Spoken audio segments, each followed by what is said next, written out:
Now, let us start with the next topic from the chapter, and that is culture in sewage water tank.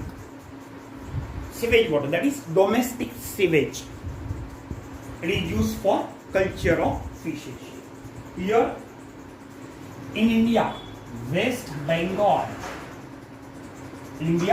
West Bengal is the only state where sewage water is used for the purpose of fish culture. Now, before the water is to be used for culture, it should be properly treated, and the treatment includes three processes: sedimentation, then dilution, and third one storage. इसके पहले कि sewage water fish culture के लिए use किया जाए, यहाँ पर water की प्रॉपर ट्रीटमेंट जरूरी है, and it include three processes: sedimentation, dilution and storage. अब सेडिमेंटेशन में क्या होता है कि what ever the sewage water is concern, this sewage water contain large density of various suspended solid particles. Now, when this water is brought from a sewage channel into a pond, sedimentation tank, sedimentation pond, there will be sudden drop in the velocity of sewage water as it enter into the sewage tank. And obviously, when there is sudden or rapid drop in the velocity of water, the suspended particles in the sewage water, they settles immediately to the bottom. Here the water is kept for some days. Then dilution of this sediment, after sedimentation, the water is diluted. And for dilution, fresh water is added to this sewage water. इससे दो फायदे होंगे. Firstly, whatever the concentration of poisonous ingredient is concerned, that will be reduced. On the second, other important side, the percentage of dissolved oxygen concentration, it will also increases. Then third is storage. Now, to increase the bacterial action, dilution होने के बाद में इस water को कुछ दिनों के लिए स्टोर करके रखा जाएगा, specially to increase the bacterial action for releasing the poisonous ingredients, and also to increase the oxygen concentration. Sulphur bacteria, phosphorus bacteria, ये जो बैक्टीरिया है ये बायोडिग्रेडेशन करेंगे ताकि टॉक्सिक सब्सटेंसेस पूरी तरह से समाप्त हो जाएंगे. And secondly, it also result in increasing the level और the concentration of dissolve oxygen in the water. Now, in sewage generally small size fishes, sewage water जो यूज करते हैं, this sewage water is used for the rearing of small size fishes and paddy carp. They are grown alternately, paddy crop or small size fishes. पहले paddy crop लिया जाएगा sewage water में, उसके बाद में then small size fishes they are reared here alternately. ये जो sewage है, this sewage water, it is stored for near about 15 to 20 days till water becomes clear. Water clear हो जाएगा and it loses its foul smell. इसका जो foul smell घाणेरडा वास येतो तो सुद्धा निघून जाईल. जनरली 7.5 सेंटीमीटर्स, सर्वसाधारणपणे normally 7.5 to 15 centimeters long fingerlings of Indian major crops are stocked in the sewage. Indian major crop तीन है, कटला कटला, लेबियोरोहिटा and Suriname Bigala. These are the three Indian major crop. तो इंडियन मेजर क्रॉप के 7.5 से 15 centimetre लंबाई वाले fingerling इसमें stock करके रखी जाएगी जनरली इन अप्रैल में क्रॉप पैडी क्रॉप निकलने के बाद अप्रैल में इनको स्टॉक किया जाएगा and this fingerling will attain the table size, that is marketable size within 6 to 7 months. 6 से 7 महीने के अंदर ये एडल्ट यानी मार्केटेबल साइज अटेंड करेंगे और when they are stocked at the rate in West Bengal, when they are stocked at the rate of 550 kg per hectare, the yield was 3250 kg per hectare. जब waste Bengal में ये sewage water में paddy के alternate में 550 kilogram per Hector के rate से stock किए गए तो टोटल प्रोडक्शन 6 से 7 महीने में था 3250 kilogram per hectare and that is regarding the culture in sewage water. Then next last but one pen culture.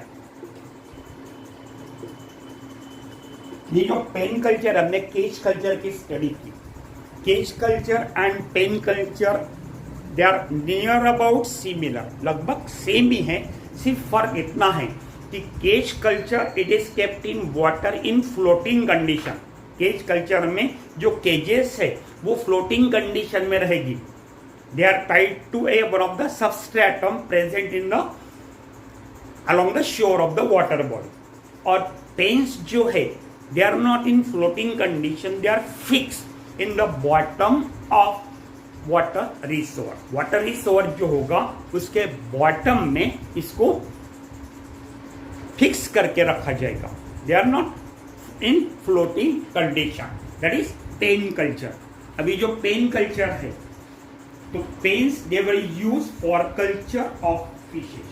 ठीक है, it is an artificial enclosure.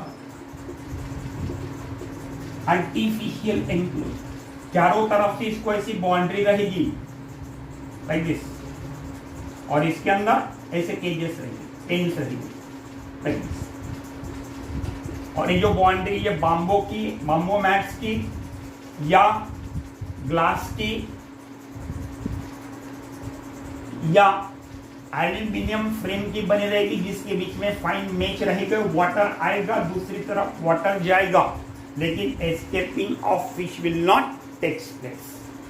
तो pen it is an artificial enclosure. Generally it is constructed in the shallow water bodies. Shallow water body pen जो है ये shallow water body जहां पर water की depth ज्यादा से ज्यादा 3-3.5 फीट तक होती है वहां पर पेन्स यूज होते हैं. और जहां वाटर की डेप्थ ज्यादा होती है वहां पर cages they are use in floating condition. so it is used in shallow water body. the removable part of pen यानी ये border, the removable part of pens it is made up of bamboo mat or plastic screen, then small meshes and gunny bags. The partition act like the screen. ये जो partition रहेगी this will act like a screen which will allow only exchange of water through it.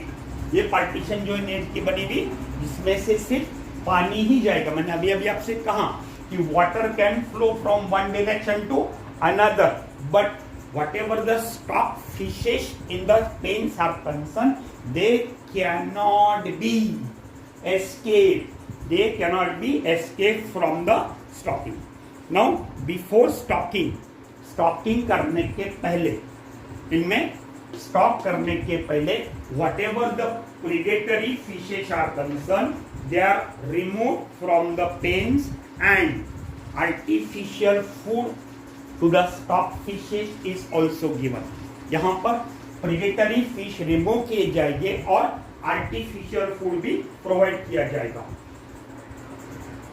अब यहाँ पर artificial feed का consumption बहुत ज्यादा रहेगा।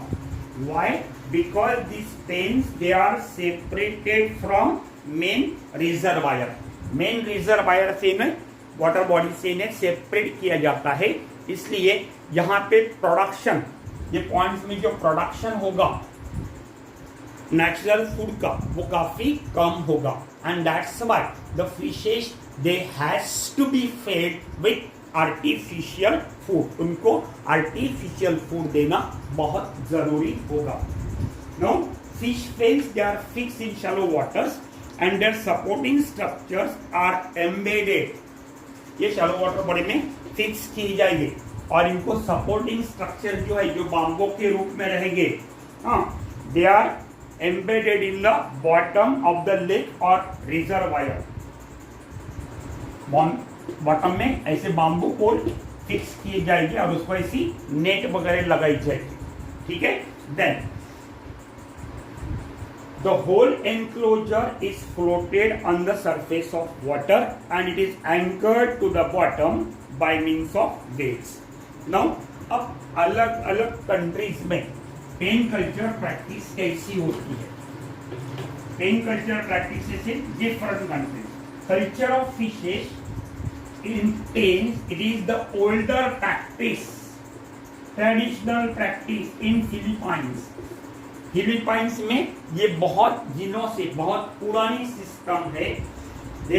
The pens they were first used in 1965। Pens culture का इस्तेमाल सबसे पहले 1965 में किया गया by bureau of fisheries and aquatic resources. Aquatic resources. They culture the fishes like common carps. Common carp यानी Cyprinus carpio. Remember, Cyprinus carpio. It is called as common carp. For India, it is exotic carp. Exotic यानी which are brought from other foreign countries, which are not the native of India. They are called as exotic carp. उन्हें क्या कहते हैं? Exotic carp. और common carp जो सिप्रिनस Scorpio जो है ये भी एक्सोटिक कार्प है, ब्रॉट फ्रॉम चाइना। लेकिन इसे कॉमन कार्प इसलिए कहा गया कि it get well suited in Indian water bodies and with in short period of time it spread through out India. In each and every water body some of the individuals of Cyprinus scarpio are found, and as they are found, obviously it is called as common carp. इसे common carp कहा जाता है। तो ये common carp के लिए सबसे पहले यूज किया गया। उसके बाद में trout and gobies in lake shores, common carp और trouts, then gobies, ये fishes they are used in lake shores of Cardona and Rizal. Cardona and Rizal in Philippines. Then there was the tilapia, another fish, Tilapia mozambica.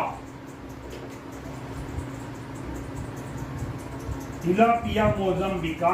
This fish is cultured in Laguna Lake in Philippines. Tilapia Laguna Lake में किया गया। There are about 38 hectares of water is used for culture. करीब करीब 38 एकड़ Hector का water bodies के लिए use किया गया for culture of fishes in pens. You got it? That is regarding the Philippines. Then in Japan,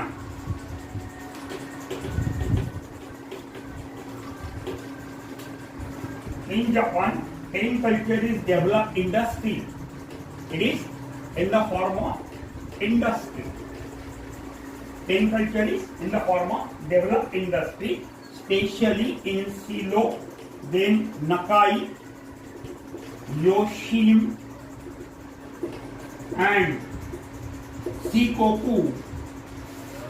Japan में pen culture जो है ये एक इंडस स्मॉल स्केल इंडस्ट्री के रूप में सामने आई है and eight 3 places it is used, that is in Sito, then Nakai and Yoshin and Shoshikoku inland seas.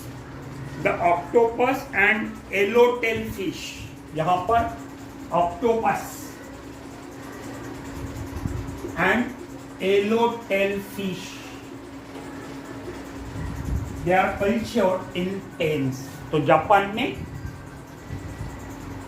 में ऑक्टोपस और येलो टेल फिश ये दो पेन कल्चर में कल्चर के लिए इस्तेमाल की जाती है, यूज की जाती है। Then in Thailand catfishes like Clarius batrachus, Valago attu, Heteropneustes, fossilis, these are all catfish. These catfishes they are cultured in baskets. ये बास्केट में कल्चर की जाते हैं। Then in Indonesia, common carp is cultured. Then in Scotland, salmon fish are cultured.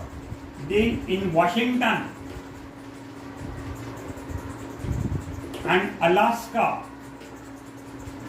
floating pens are used.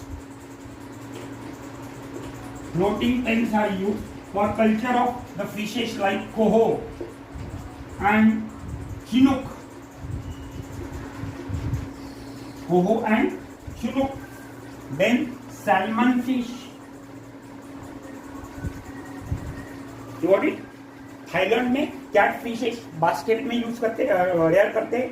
Indonesia में common carp, Scotland में salmon fish, Washington और Alaska में floating pens are use for culture of coho, then chinook and salmon fish. Then in India pens they are use for stocking of fish seed, that is spawns and fry. India में fish seed and spawns and fry, especially fry. They are before releasing into the reservoir. Dam में reservoir करने के पहले fish seed यानी fry, they are developed up to fingerling stage in the pens, and after attaining the fingerling stage, then they are released into the reservoir dam. Then Pangasius, another fish. Pangasius, it is cultured in Thailand, and Cambodia.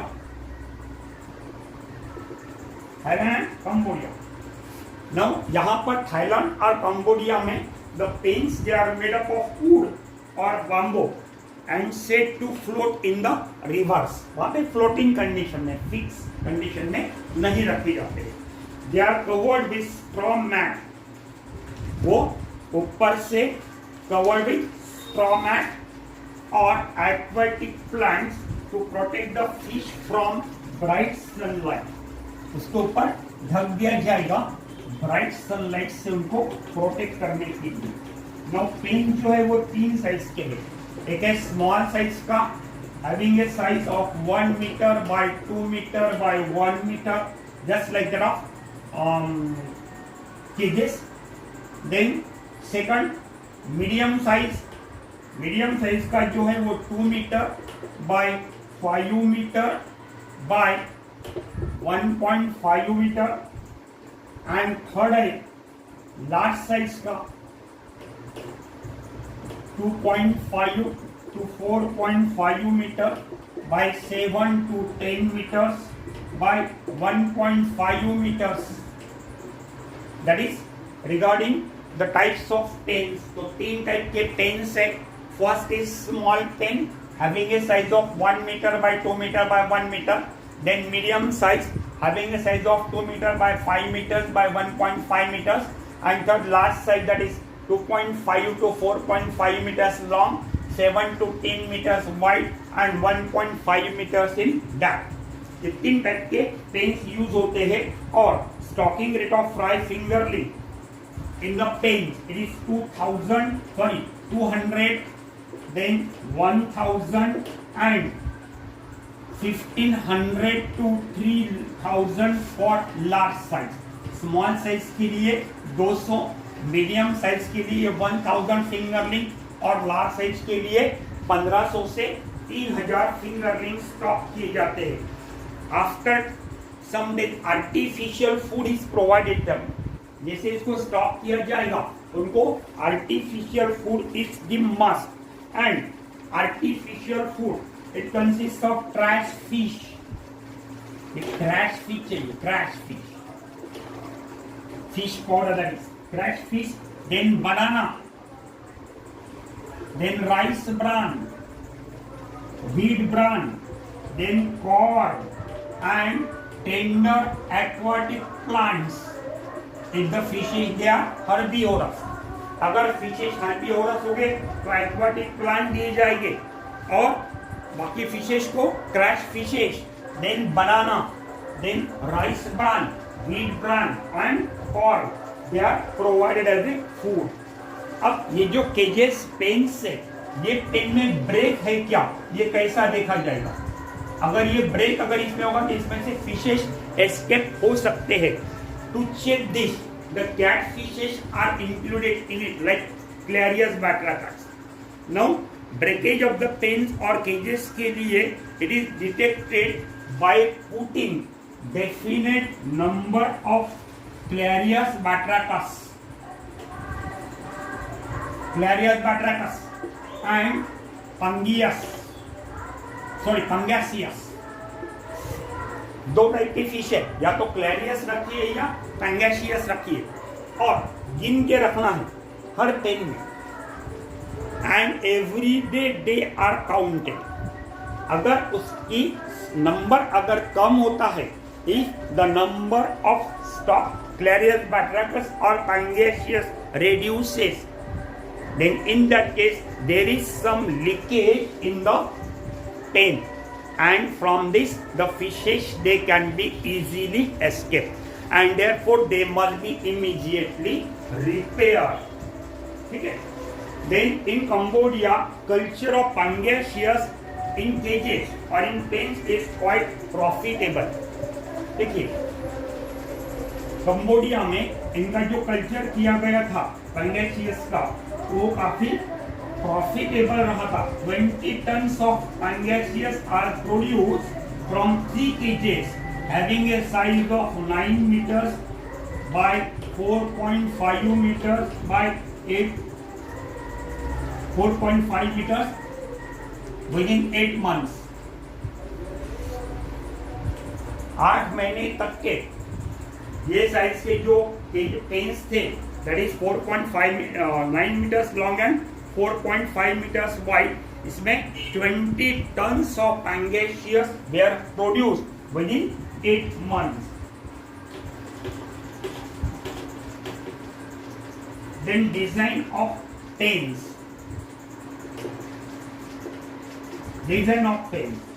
The design depends upon the two factors: strength of the pens,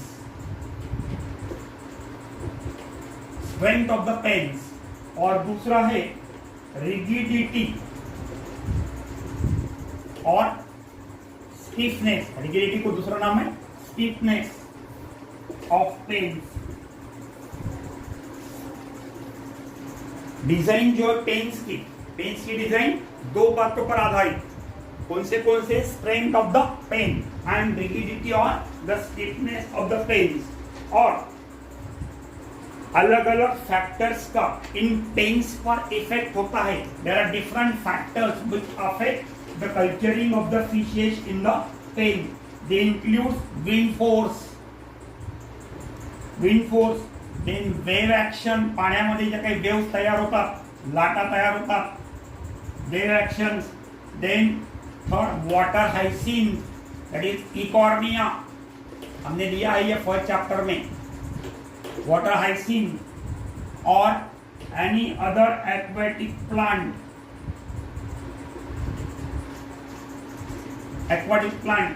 और चौथा design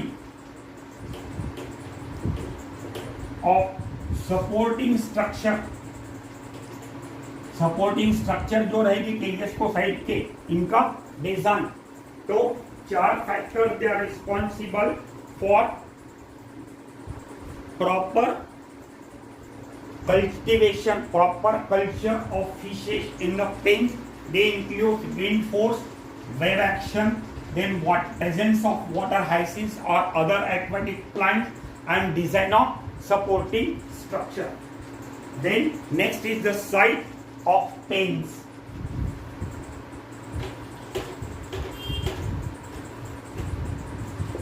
Site of pens. इसमें पहला the site, it should have natural protection. It should have natural protection from strong wind. Strong wind. Then second, depth should be more than 2 meters. If it is not more than 4 meters, then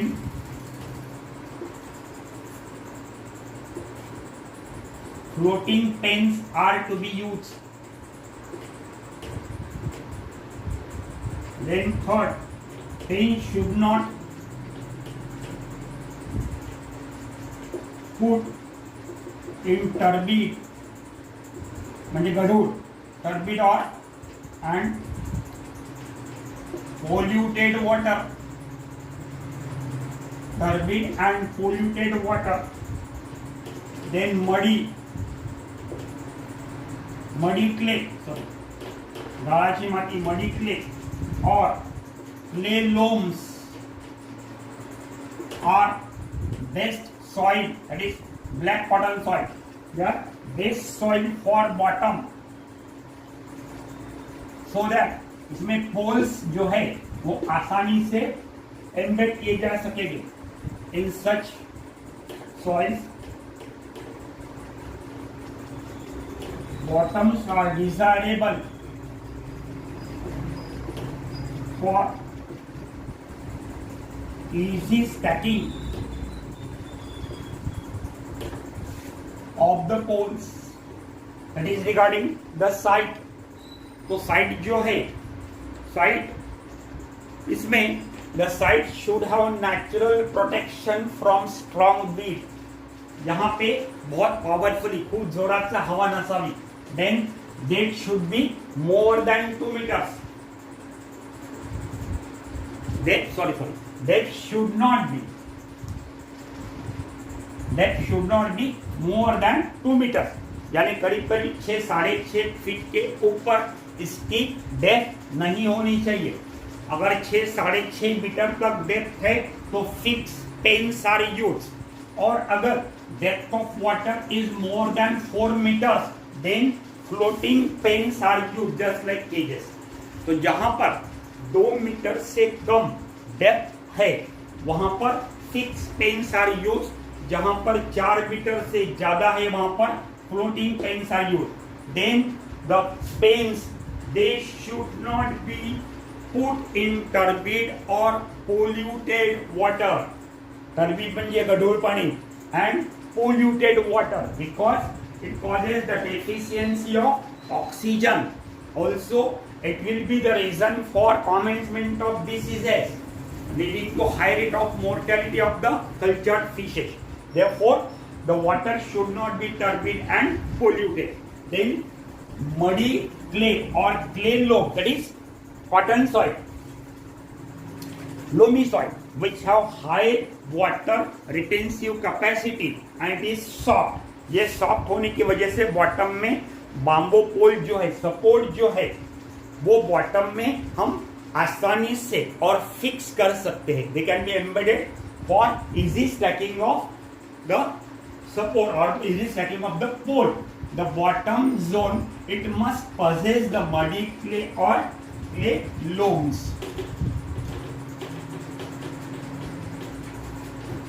Now, then another important thing, While constructing the pen, the bamboo poles or wooden poles are fixed at the bottom. मैंने अभी काम से जब pen construct करते हैं तो बांबो पोल या wooden poles, wooden म्हणजे असे बांबू किंवा मोठमोठ्या अशा बल्ल्या असतात, वो बॉटम में वो पेन बॉटम में फिक्स किए जाएंगे. For supporting the 16 type strips are use for time. और ये बांबू को एक दूसरे से कनेक्ट करने के लिए स्ट्रिप्स आर यूज, दोरखंड वापरले जाते. After fixing the pole, the gap between the pole is filled with help of net. अभी 4 पोल कर दिए, 1 2 ये 3 ये 4, ठीक है. ये 4 पोल के बीच में net is fix. The pole they are fix in the point bottom and in between the gap of every 2 poles it is packed with the nets. इसमें नेट्स रखे जाएंगे depending upon and. Size of the mesh depends upon the size of fish. यहाँ पर जो net आप इस्तेमाल करने वाले हो वो नेट में मेशेस की साइज म्हणजे त्या नेटला जी छिद्र असतात बारीक बारीक, जैसी नेट आती ना ऐसी, this is the net. Now this is called edge mesh. The size of this mesh depends upon the size of fish. बड़े फिश हो गए तो ये मेश साइज बड़ी रही तो भी चलेगा, छोटे फिश हो गए तो मेश साइज कम लगेगी, ठीक है. Gill net and drag net. Drag net में गिल नेट में मेश साइज इतनी बड़ी रहेगी, जबकि ड्रैग नेट में mesh size is very small like this. ये ऐसी रहेगी mesh size in drag net. तो depending upon the size of the fishes to be stored, to be cultured, the size of the meshes in the net vary from place to place. Then net may be single or double. ये net एक अंदर और एक बाहर ऐसी भी हो सकती है, यानी डबल भी हो सकती है या सिंगल भी हो सकती है. और अगर डबल होगी तो आउटर नेट जो रहेगी बाहर की, उसके मेशेस की साइज बड़ी रहनी चाहिए और अंदर की जो रहेगी उसकी मेश साइज स्मॉल साइज की रहेगी. You got it? The outer net has large mesh and inner net has small mesh. Then inner net prevent the stock from escaping. अंदर की अगर साइज छोटी होगी तो यहाँ से फिशेस पेन में के दे कैनॉट गेट एस्केप. और ये जो नेट है it is made up of nylon और any other synthetic fibre. Cotton के बने नहीं होना चाहिए, क्योंकि नायलॉन या सिंथेटिक फाइबर्स के बने होंगे तो पानी की वजह से वो खराब नहीं होंगे, सड़ेंगे नहीं, खराब नहीं होंगे, डैमेज नहीं होंगे. देन पोल जो है they must be treated with oil और ऑयल पेंट. ये जो पोल्स है ये पोल्स को भी ऑयल पेंट या ऑयल लगाना चाहिए. And they are well protected from rusting. यहाँ पर ये पोल का कंटिन्यूस वाटर में रहने की वजह से रस्टिंग हो सकता है. टू प्रिवेंट दिस रस्टिंग ये पोल्स को ऑयल पेंट या ऑयल लगाया जाना चाहिए बार बार. Then advantages of pen colour.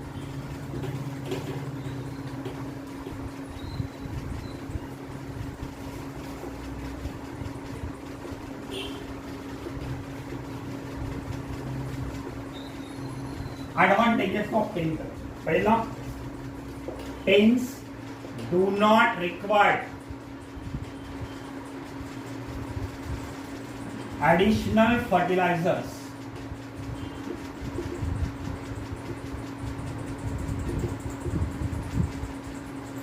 Then second, it needs little maintenance. It is cheap. Then fish culture is possible in running water. Fish culture is possible in running water. Then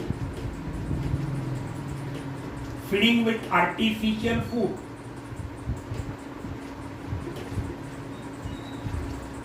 Artificial or also called as supplementary.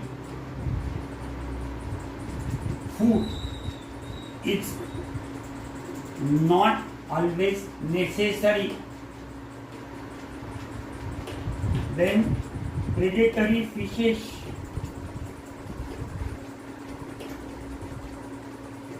can be controlled.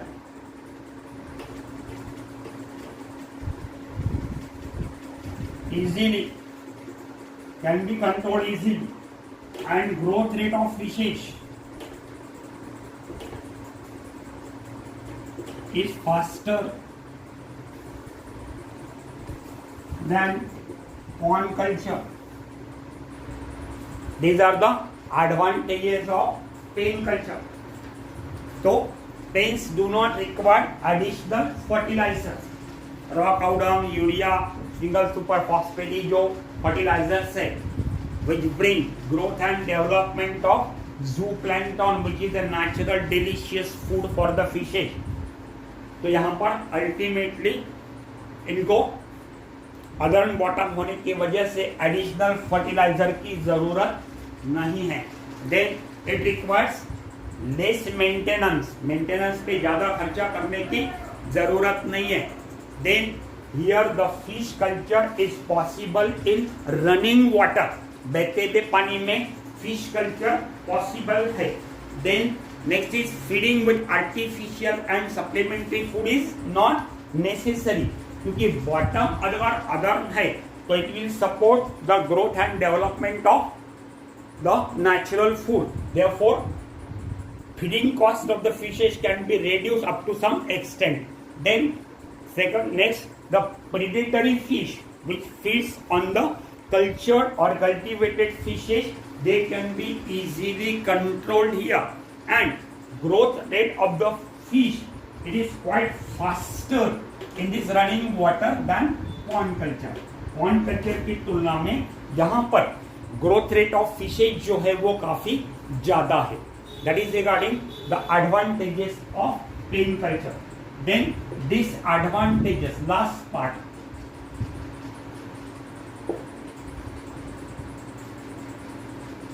Disadvantages of pen culture.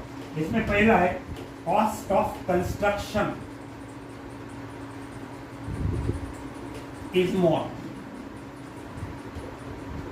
Then they reduce natural productivity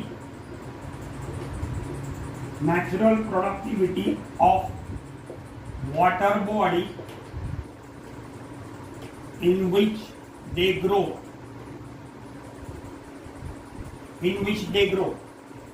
Then life of pen is less than ponds. And last, in non-fertile water, additional foods and fertilizers are required.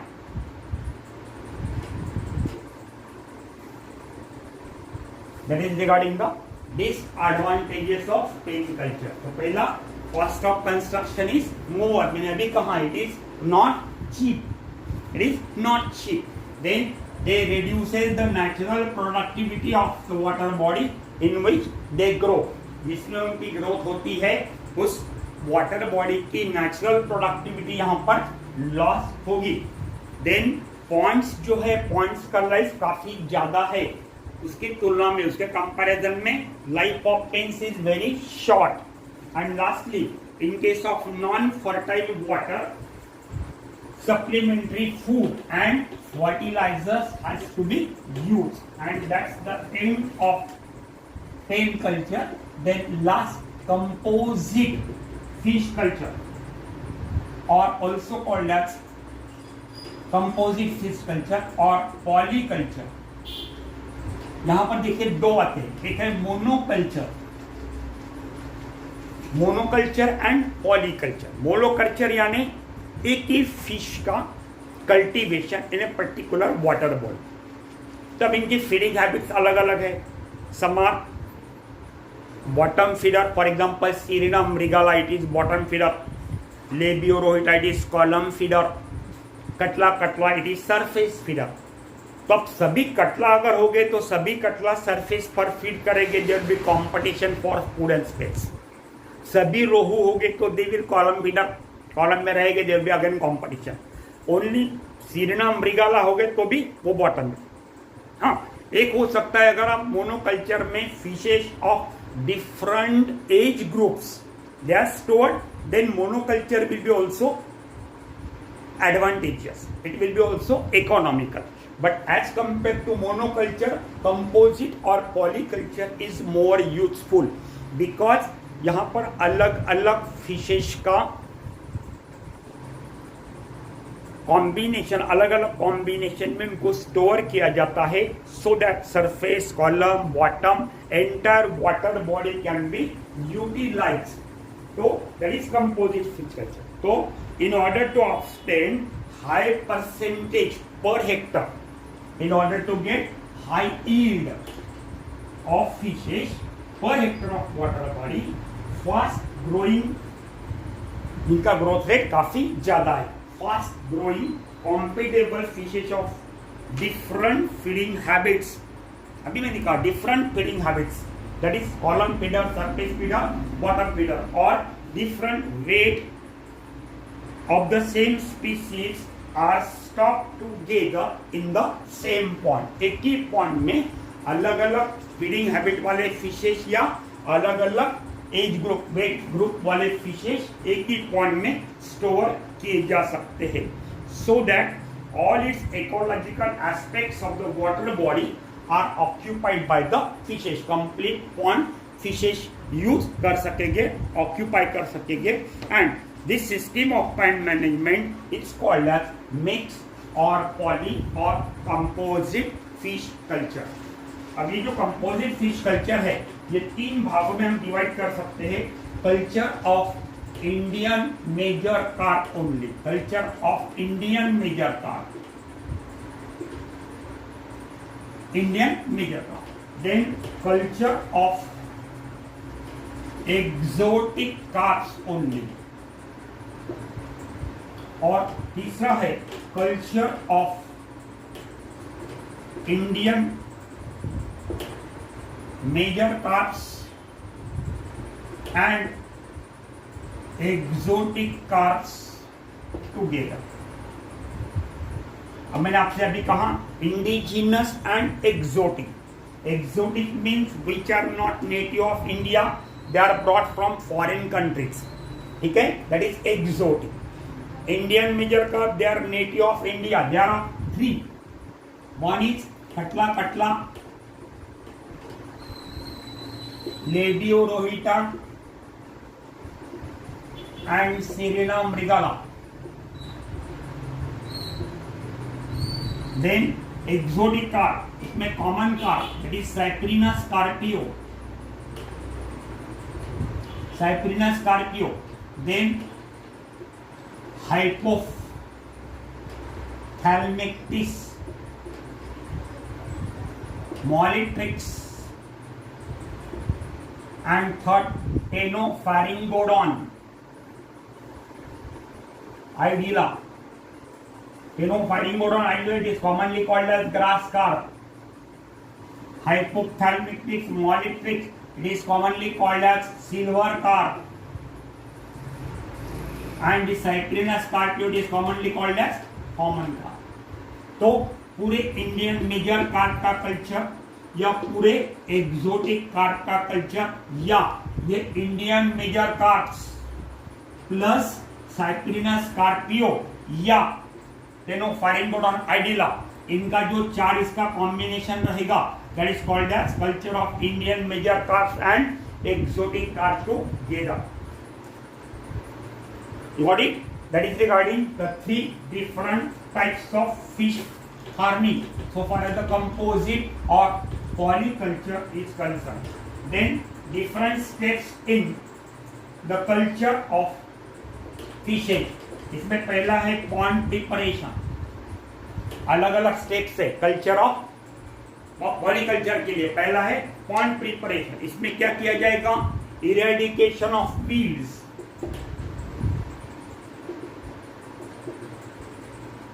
इसमें जो aquatic plants है non requirable, non desirable, वो aquatic weeds they are remove, they may be removed by uprooting, हाताने पकडायचे उपसून काढायचे, uprooting, और by ploughing और बाय युजिंग सम केमिकल्स, किंवा प्लॉगिंग म्हणजे नांगर चालवणे, नांगरणे शेतात चालतात तशी, by ploughing or by using some chemicals, that is pond preparation. Then eradication of predators, eradication of predators, अलग अलग predators है, snakes, frogs, birds, then other different types of catfishes. So it can be controlled by netting operation. इनको बार बार netting operation करके control किया जा सकता है। They can be control by using nets and followed by fish poison. पहले netting operation करने का, बाद में fish poison, and it should be applied, fish poison it should be applied before stocking of cultivated cultured fishes. Fish poison like 5% rotenone which is obtained from Derris plant, that is Derris elliptica, Derris aligmosa,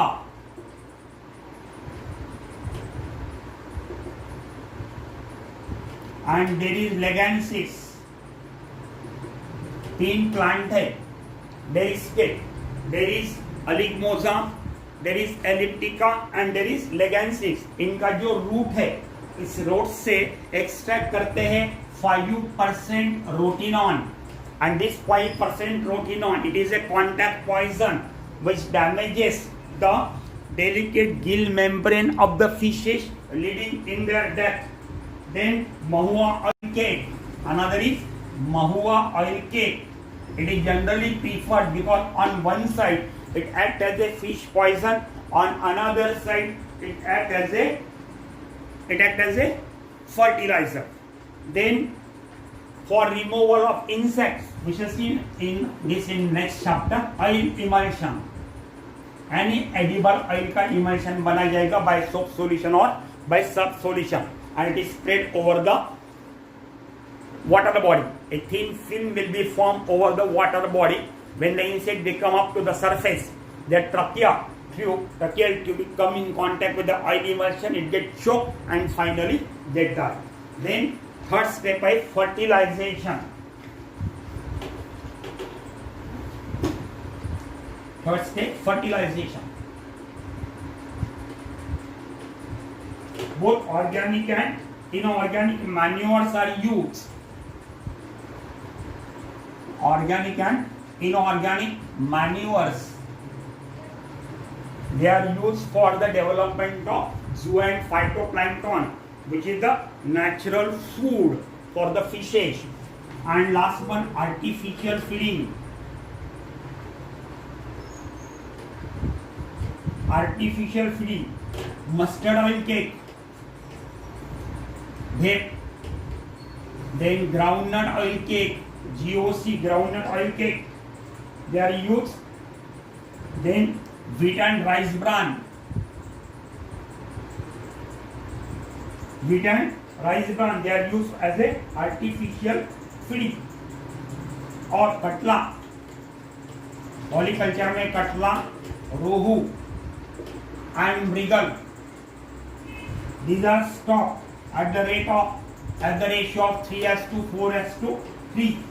3 part katla, 4 part rohu and 3 part mrigal to give better results. However, ये ratio दिया है pure Indian major carp का, लेकिन recent experiment shows that all the combination grass carp, rohu, katla and common carp, grass carp, rohu and katla and common carp, these give very best result. इसमें Indian major carp जो है, alone Indian major carp का अगर culture करते हैं तो the yield was 2088 kg per hectare per year. Alone Indian major carp. Then alone exotic carps. Alone exotic carp के लिए it was 2900 kilogram per hectare per year. और mix जो था Indian major carps IMC plus exotic carps together, the production was 3085 kg per hectare per year. So Indian major carp alone, when they were cultured, the total production per hectare per year was 2088 kilograms. While that of only alone exotic carp, it was 2900 kilogram per hectare per year. Whereas that of Indian major carps and exotic carp together, it was 3085 kilogram per hectare per year. Now stocking rate and the proportion of fingerlings of different species, it depends upon the composition and availability of different types of fish food organism. वहाँ पर जो natural fish food available है उस पर आधारित fishes की size और proportion और स्टॉकिंग रेट डिपेंड करता है. The low survival rate is obtained in monoculture. Monoculture में मोर्टेलिटी रेट ज्यादा है, सर्वाइवल रेट कम है, क्योंकि they are of same feeding capacity, they are feeding in the same area in particular zone of the water body. Therefore there is a keen competition among themselves for space and food, and in that the mortality will be more. So monoculture में rearing of only one fish is undertaken. एक ही fish का rearing होगा और यहाँ पर survival rate काफी कम होगा. Then stocking density also varies from place to place depending upon the oxygen content and circulation of water.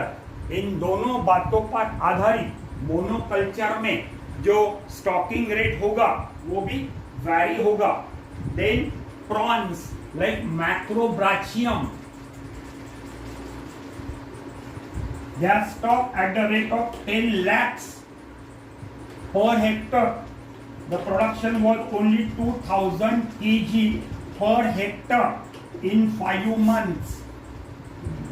Monoculture में जब प्रॉन्स लाइक मैक्रोब्राचियन, इसमें स्पीसीज है, कल मैंने बताई थी पिछले पीरियड में, मैक्रोब्राचियम रोजेनबर्गी,